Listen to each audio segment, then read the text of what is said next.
Assalamualaikum warahmatullahi wabarakatuh. Kembali lagi sama aku Siti Komaria dari kelas perpajakan. Oke, di sini kita akan membahas tentang soal perpajakan internasional. Di sini terdapat 7 soal dan kita akan bahas masing-masing soalnya ya. Pertama, kita akan menyebutkan 7 soal tersebut. Tonton videonya sampai habis ya, supaya dapat ilmu dan bisa memahami dari isi video ini. Oke. Soal pertama. Jelaskan apa yang dimaksud dengan domisili fiskal dalam konteks perpajakan internasional.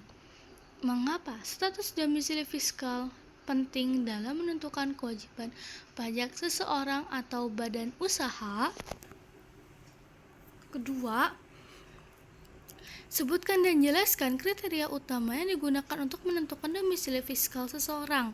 Bagaimana perbedaan kriteria ini mempengaruhi kewajiban pajak seorang individu? Bagaimana domisili fiskal diterapkan pada badan usaha atau perusahaan multinasional? Soal ketiga, jelaskan apa yang dimaksud dengan tempat pengelolaan dan pengendalian serta tempat kedudukan perusahaan dalam konteks penentuan domisili fiskal badan usaha. Soal keempat, apa perbedaan antara domisili fiskal dan kewarganegaraan dalam konteks kewajiban pajak internasional? Berikan contoh kasus di mana seseorang atau badan usaha dikenakan pajak di negara yang berbeda dari negara kewarganegaraan mereka. Soal kelima, seorang individu yang memiliki domisili fiskal di Indonesia menerima penghasilan dari dua negara, yaitu Indonesia dan Amerika Serikat. Jelaskan bagaimana domisili fiskal di Indonesia mempengaruhi kewajiban pajak individu tersebut atas pengalihan globalnya, baik yang diperoleh di Indonesia maupun di luar negeri.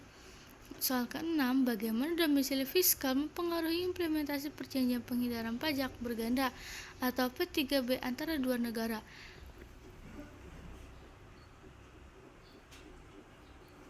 Jelaskan bagaimana status domisili fiskal dapat digunakan untuk menghindari pajak berganda pada penghasilan yang diperoleh di luar negara tempat tinggal. Soal ketujuh, terkadang individu atau perusahaan berpindah domisili fiskal ke negara dengan tarif pajak yang lebih rendah untuk mengurangi kewajiban pajak mereka. Jelaskan konsep penghindaran pajak yang mungkin terjadi akibat peralihan domisili fiskal. Apa saja tantangan yang dihadapi negara dalam mencegah penghindaran pajak semacam ini? Mari kita bahas satu persatu ya jawabannya. Yang pertama, domisili fiskal dalam perpajakan internasional. Domisili fiskal adalah status tempat seseorang atau badan dianggap tinggal atau berkedudukan untuk kepentingan perpajakan, yang berfungsi untuk menentukan negara yang berhak memungut pajak, jenis penghasilan dikenai pajak, serta apakah pajak dikenakan hanya dari dalam negeri atau seluruh dunia. Worldwide income. Dalam perpajakan terdapat dua subjek, yaitu subjek pajak dalam negeri (SPDN) dan subjek pajak luar negeri (SPLN). Penentuan domisili fiskal biasanya didasarkan pada beberapa faktor. Pertama, tempat tinggal tetap atau tempat kediaman. Kedua, lama tinggal dalam suatu negara, misalnya lebih dari 183 hari dalam 1 tahun pajak. Ketiga, pusat kepentingan ekonomi dan pribadi. Keempat, tempat pendirian atau tempat manajemen efektif bagi badan usaha. Mengapa domisili fiskal penting? Karena domisili fiskal menentukan beberapa. Yang pertama, hak pemajakan suatu negara. Apakah negara berhak mengenakan pajak atas seluruh penghasilan worldwide income atau hanya penghasilan dari sumber di dalam negara? Yang kedua, potensi pajak berganda. Tanpa aturan domisili, seseorang bisa dikenai pajak di dua negara atas penghasilan yang sama. Yang ketiga, penerapan perjanjian pajak internasional atau tax treaty untuk menghindari double taxation dan menentukan negara mana yang berhak memungut pajak. Contohnya, ada seorang warga Indonesia bekerja di Singapura selama 8 bulan dalam 1 tahun. Status domisili fiskalnya perlu ditentukan untuk mengetahui apakah ia menjadi subjek pajak Indonesia.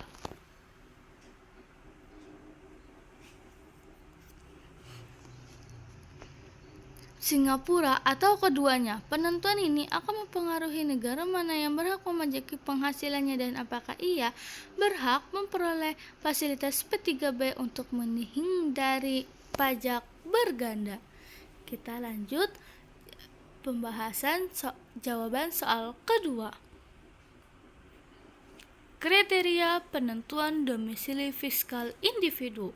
Setiap negara memiliki undang-undang domestik sendiri untuk menentukan apakah seseorang adalah residen pajak mereka. Secara umum, beberapa kriteria utama yang digunakan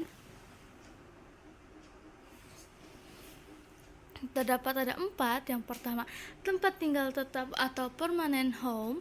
Seseorang dianggap berdomisili fiskal di negara tempat dia memiliki rumah atau tempat tinggal yang tersedia secara permanen untuk digunakan. Yang kedua adalah lama tinggal atau physical presence. Banyak negara yang menggunakan batas waktu tertentu, misalnya 183 hari atau lebih dalam 1 tahun pajak untuk menentukan status domisili fiskal seseorang. Yang ketiga ada pusat kepentingan vital atau center of vital interest. Dilihat dari hubungan pribadi dan ekonomi yang kuat, lokasi keluarga dan tempat bekerja, tempat usaha atau investasi serta kepemilikan aset utama. Yang keempat ada kewarganegaraan atau nationality. Dalam beberapa kasus, kewarganegaraan digunakan sebagai faktor tambahan apabila kriteria lainnya tidak dapat menentukan domisili fiskal secara jelas. Nah, bagaimana sih jika terjadi residen ganda atau dual residensi, residen ganda atau dual residensi dan pengaruh terhadap kewajiban pajak? Jika seseorang dianggap sebagai residen pajak oleh dua negara sekaligus berdasarkan hukum domestik masing-masing, maka digunakan aturan penyelesaian sengketa tiebreaker rule yang diatur dalam perjanjian penghindaran pajak berganda P3B atau tax treaty. Pengujian dilakukan secara hierarkis berurutan. Yang pertama ada 5 tahap di sini. Ada permanent home. Yang kedua, center of vital interest. Yang ketiga, habitual abode atau tempat kebiasaan menetap. Yang keempat, ada nationality atau kewarganegaraan. Yang kelima, mutual agreement procedure atau negosiasi antar otoritas pajak.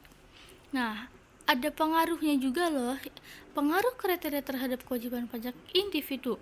Di sini terdapat 2. Yang pertama, subjek pajak dalam negeri (SPDN). Jika seseorang memenuhi kriteria domisili fiskal suatu negara, maka ia dikenakan pajak atas seluruh penghasilan di seluruh dunia atau worldwide income. Contohnya, warga negara Indonesia tinggal dan bekerja di Indonesia dikenakan pajak atas penghasilan dari Indonesia maupun dari luar negeri. Kedua, subjek pajak luar negeri atau SPLN. Jika tidak memenuhi kriteria domisili fiskal, maka umumnya hanya dikenakan pajak atas penghasilan yang bersumber dari negara tersebut. Contohnya, warga negara asing yang bekerja sementara di Indonesia dapat dikenakan pajak hanya atas penghasilan yang diperoleh dari Indonesia. Nah, itu soal yang kedua ya. Kita bahas soal selanjutnya. Soal yang ketiga, domisili fiskal badan usaha. Di sini ada kita bahas pengelolaan dan pengendalian dan kedudukan perusahaan. Tempat pengelolaan dan pengendalian adalah tempat di mana keputusan penting perusahaan diambil dan kegiatan manajemen utama dilakukan. Tempat ini menunjukkan di mana perusahaan sebenarnya dikendalikan. Dan yang kedua ada tempat kedudukan perusahaan, negara atau lokasi tempat perusahaan didirikan dan terdaftar secara hukum. Waduh, ada dua perbedaan konsepnya loh. Yang pertama, tempat pengelolaan dan pengendalian yaitu hanya berfokus pada kegiatan manajemen yang nyata, di mana keputusan strategis, rapat direksi, dan kendali operasional harian berlangsung. Nah, jika kedudukan perusahaan hanya berfokus pada status hukum dan tempat pendirian perusahaan, negara di mana perusahaan secara resmi didirikan dan terdaftar. Kedua faktor tersebut digunakan untuk menentukan domisili fiskal suatu badan usaha dan negara yang berhak mengenakan pajak atau perusahaan tersebut. Kita lanjut soal keempat. Nah, ini jawaban soal keempat. Terdapat perbedaan domisili fiskal dengan kewarganegaraan. Perbedaan antara domisili fiskal atau fiskal domisil atau tax resident dan kewarganegaraan citizenship merupakan salah satu konsep paling mendasar dalam hukum pajak internasional. Keduanya menentukan hak pemajakan suatu negara atas penghasilan seseorang atau sebuah perusahaan. Terdapat 4 aspek domisili fiskal, tax resident atau dan kewarganegaraan citizenship. Yang pertama di sini ada aspek definisi domisili fiskal, status seseorang atau badan usaha sebagai subjek pajak dalam negeri suatu negara berdasarkan ikatan ekonomi atau fisik. Definisi kewarganegaraan, status hukum formal seseorang sebagai anggota resmi dari suatu negara berdaulat. Nah, aspek kriteria penentu domisili fiskal ditentukan oleh faktor faktual seperti jumlah hari tinggal. Misal, aturan 183 hari, lokasi tempat tinggal utama atau pusat kegiatan ekonomi untuk badan usaha biasanya berdasarkan tempat pendirian atau pusat kendali manajemen. Kewarganegaraan, aspek kriteria penentunya ditentukan oleh hukum kewarganegaraan negara masing-masing berdasarkan garis keturunan atau tempat kelahiran. Aspek sifat status domisili fiskal bisa berubah setiap tahun pajak dan seseorang bisa memiliki domisili fiskal lebih dari satu negara atau dual resident, bahkan tidak punya sama sekali. Kewarganegaraan, sifat statusnya cenderung permanen dan tidak berubah kecuali ada proses naturalisasi atau pelepasan kewarganegaraan secara resmi. Dan terakhir, aspek asas pemajakan domisili fiskal mendasari asas domisili negara berhak memajaki seluruh penghasilan global worldwide income dari subjek pajak yang berdomisili di sana. Kewarganegaraan, asas pemajakannya mendasari asas kewarganegaraan negara memajaki warganya atas penghasilan global dimanapun mereka tinggal. Sangat jarang diterapkan secara ketat oleh Amerika Serikat. Nah, contoh kasusnya di sini.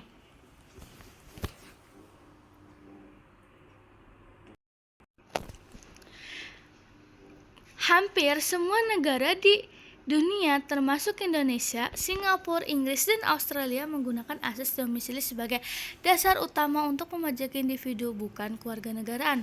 Hal ini memicu situasi di mana seseorang membayar pajak di negara yang berbeda dari paspor yang mereka pegang.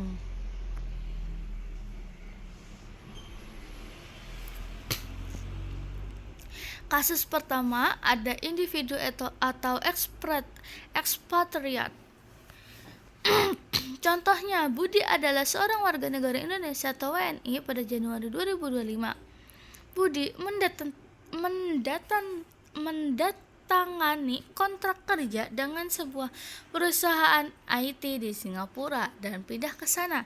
Sepanjang tahun 2025, Budi tinggal dan bekerja di Singapura selama 250 hari. Dia tidak kembali ke Indonesia kecuali untuk libur lebaran selama 7 hari.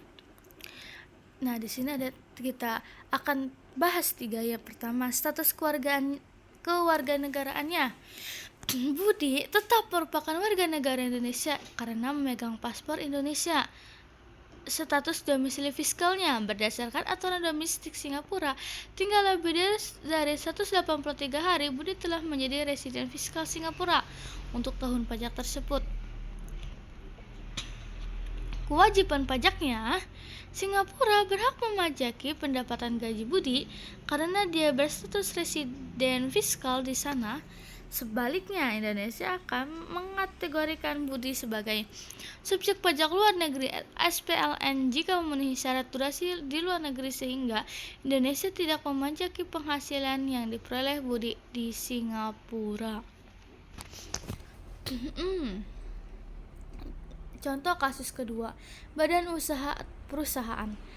Contohnya, PT Sentosa didirikan dan dicatat secara resmi di Indonesia, namun seluruh jajaran direksi dan manajer puncaknya berkedudukan di Melbourne, Australia, serta semua keputusan strategis perusahaan, rapat pemegang saham, dan kendali operasional harian dilakukan dari kantor Australia. Nah, kita lihat status kewarganegaraan badannya. Cara legalitas hukum pendirian perusahaan ini adalah Badan Hukum Indonesia. Menurut status domisili fiskalnya, banyak negara termasuk Australia menggunakan Test Place of Effective Management atau POAM atau Pusat Kendali Manajemen karena terkendali manajemennya berada di Melbourne. Otoritas Pajak Australia ATD dalam mengklaim PT Sentosa sebagai residen fiskal Australia untuk tujuan perpajakan. Ketiga, itu kita lihat kewajiban pajaknya. PT Sentosa berpotensi menghadapi isu dual residen dan harus membayar pajak atas penghasilan globalnya di Australia, meskipun secara legalitas formal mereka adalah perusahaan Indonesia. Kasus seperti ini biasanya diselesaikan menggunakan tiebreaker rule dalam perjanjian penghindaran pajak berganda atau P3B antar dua negara. Selanjutnya, kita akan membahas soal yang kelima, pengaruh domisili fiskal Indonesia atas penghasilan global. Ketika seseorang individu ditetapkan memiliki domisili fiskal di Indonesia, status secara hukum perpajakan adalah subjek pajak di dalam negeri. SPDN Indonesia menganut asas domisili dengan prinsip penghasilan global Worldwide Income Principle. Indonesia berhak memajaki seluruh penghasilan yang diterima oleh individu tersebut tanpa memedulikan dari mana asal geografis penghasilan diperoleh. Terdapat ada dua, penghasilan dari Indonesia dan penghasilan dari Amerika Serikat. Mari kita lihat yang dari Indonesia dulu ya. Dan penghasilan dari Indonesia sebagai negara domisili sekaligus negara sumber source country, Indonesia memiliki hak pemajakan penuh dan utama penghasilan yang diperoleh di dalam negeri, misalnya gaji, keuntungan usaha, dan sewa properti di Indonesia akan langsung dikenai pajak sesuai dengan ketentuan Undang-Undang Pajak Penghasilan atau PPh yang berlaku. Penghasilan ini wajib dilaporkan dalam SPT tahunan PPh orang pribadi di Indonesia. Jika penghasilan dari Amerika Serikat,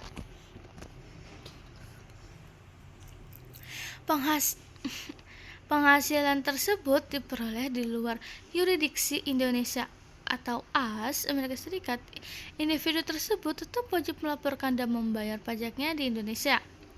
Pada akhir tahun pajak, individu tersebut harus menjumlahkan atau menggabungkan penghasilan bersih yang didapat dari Indonesia dengan penghasilan bersih yang didapat dari Amerika Serikat.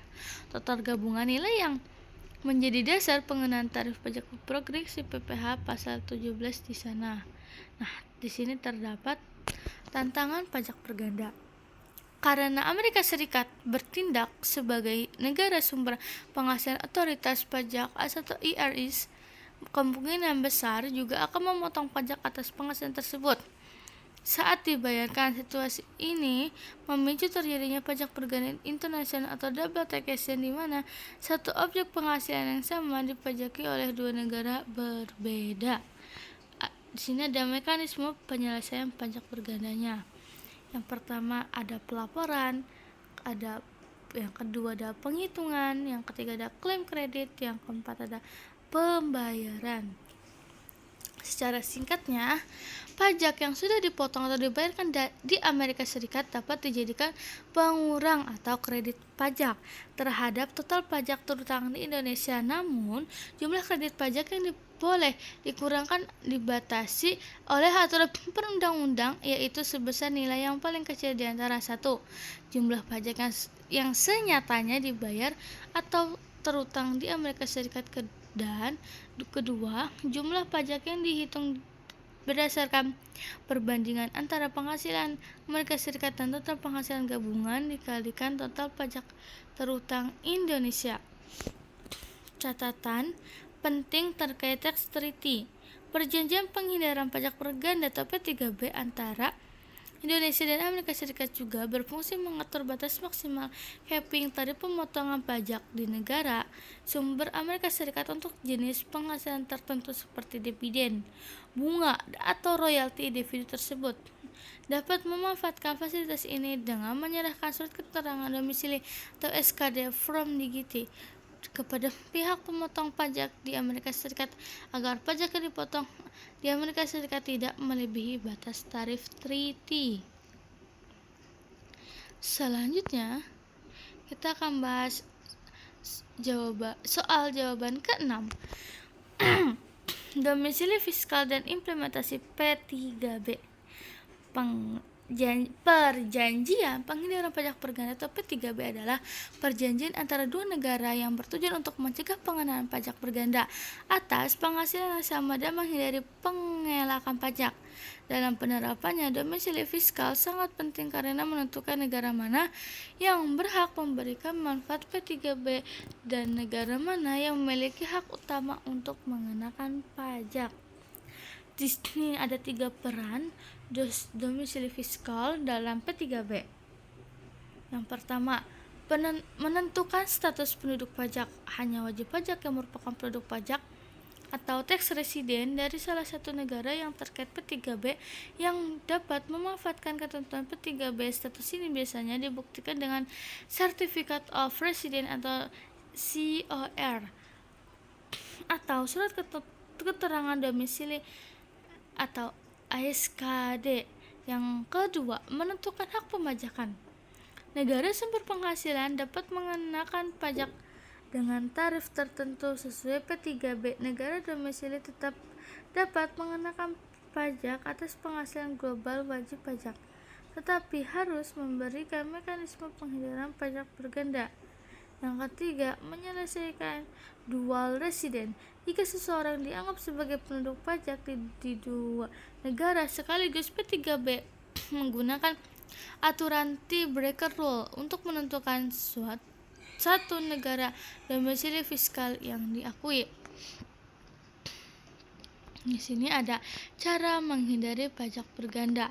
P3B umumnya ada 2 metode. Yang pertama, metode kredit pajak atau tax credit method. Negara domisili memberikan kredit atas pajak yang telah dibayar di negara sumber. Contohnya, wajib pajak berdomisili fiskal di Indonesia menerima dividen dari Amerika Serikat. Amerika Serikat memotong pajak sesuai tarif P3B. Pajak yang telah dibayar di Amerika Serikat dapat dikreditkan terhadap pajak yang terutang di Indonesia. Yang kedua ada metode pembebasan pajak expensation method. Negara domisili membebaskan sebagian atau seluruh penghasilan luar negeri dari pengenaan pajak domestik. Ada contoh kasusnya dalam metode ini. Budi adalah penduduk pajak Indonesia dan memperoleh royalti dari Jepang sebesar 100 juta. Berdasarkan P3B Jepang sebagai negara sumber berhak memotong pajak dengan tarif tertentu karena Budi berdomisili fiskal di Indonesia. Ia tetap harus melaporkan penghasilan tersebut dalam SPT tahunan. Indonesia, pajak yang terpotong di pajak di Jepang dapat dikreditkan di Indonesia sesuai ketentuan pasal 24 Undang-Undang PPH dan P3B Indonesia Jepang. Dengan demikian, Budi tidak perlu membayar pajak penuh 2 kali atas penghasilan yang sama. Oke, selanjutnya kita akan membahas jawaban soal terakhir, soal ke-7.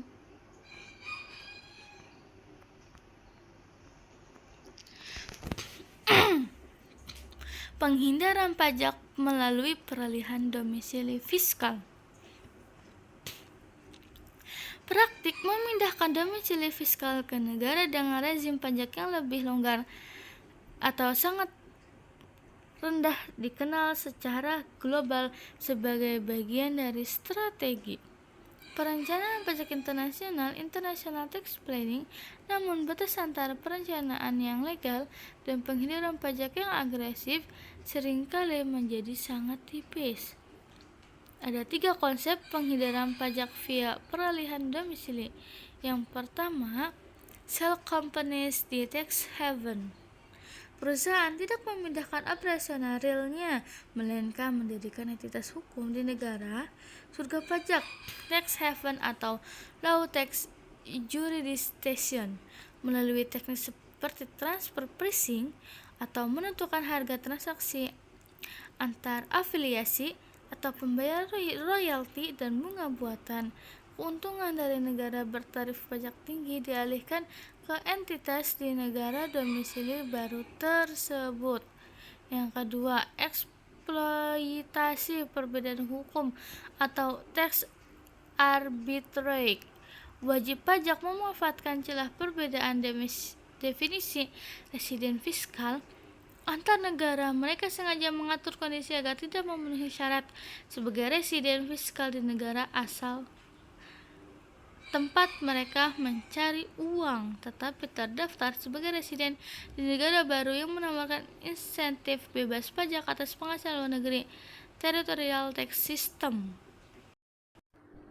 Yang ketiga, ada corporate inversion atau inversi perusahaan.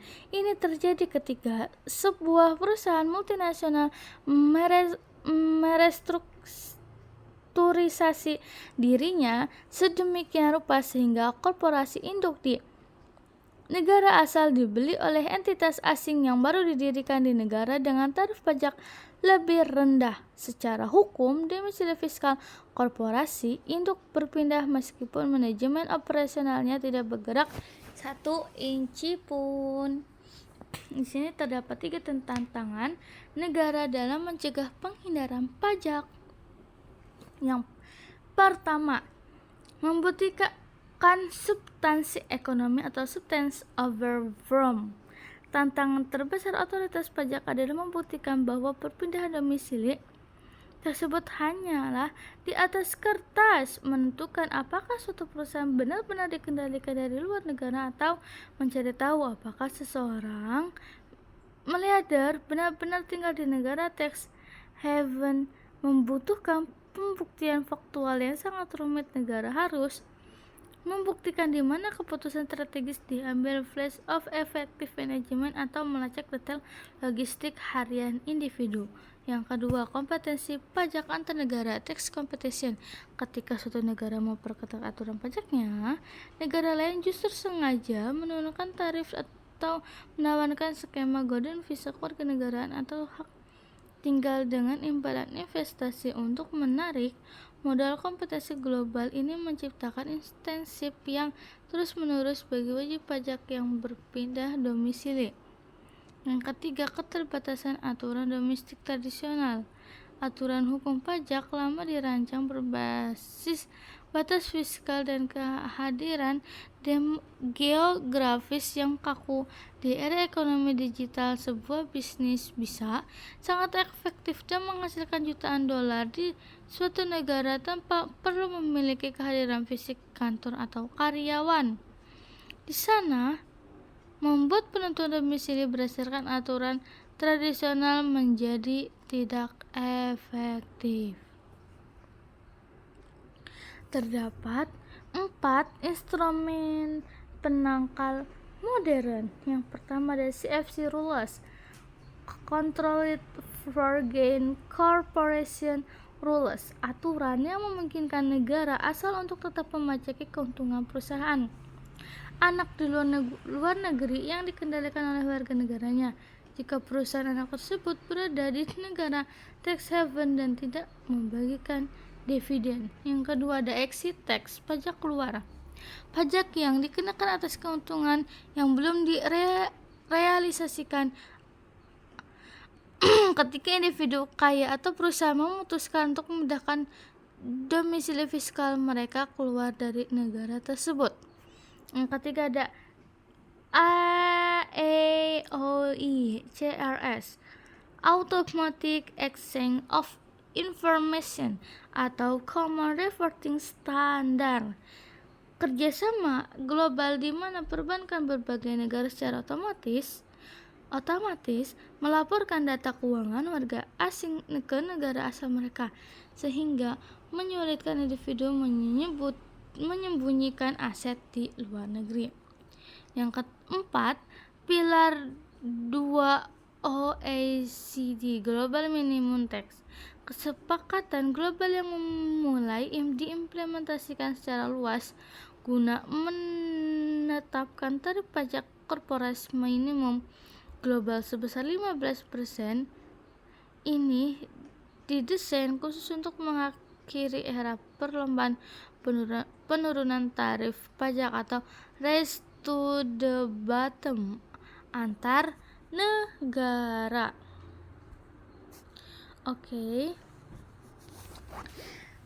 Itu dia pembahasan dari 7 soal pajak internasional.